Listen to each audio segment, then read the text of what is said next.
بسم اللہ الرحمن الرحیم۔ السلام علیکم۔ ہمت ہے تو بھاگ جا۔ زندہ جلانے سے پہلے مصطفیٰ کو بھاگنے کا موقع دیا، ملزم ارمغان کے سنسنی خیز انکشافات۔ کراچی کے نوجوان مصطفیٰ کے اغوا اور قتل کیس میں دوران تفتیش ملزم ارمغان قریشی سے لرزہ خیز انکشافات سامنے آئے ہیں۔ تفتیشی حکام کے مطابق ملزم ارمغان کی نشاندہی پر پولیس نے آلہ ضرب برآمد کر لیا ہے۔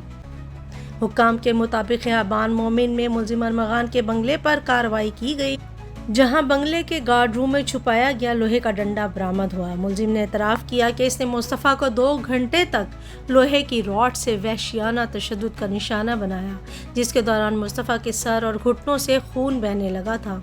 تفتیش کے دوران ملزم نے مزید انکشاف کیا کہ 6 فروری کو اس نے شہراز کو اپنے بنگلے پر بلایا اور کچھ دیر بعد مصطفیٰ کو بھی وہاں بلا کر تشدد کا نشانہ بنایا۔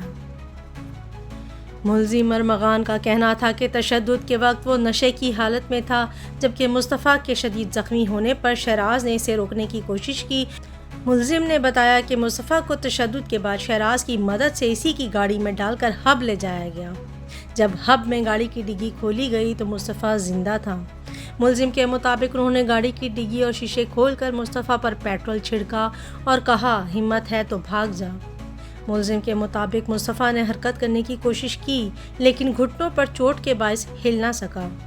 ملزم نے مزید انکشاف کیا کہ آگ لگانے کے فوراً بعد شہراز نے اسے وہاں سے نکلنے کو کہا، جس کے بعد وہ اور شہراز ہب سے پیدل نکلے اور مختلف گاڑیوں سے لفٹ لے کر کراچی پہنچے۔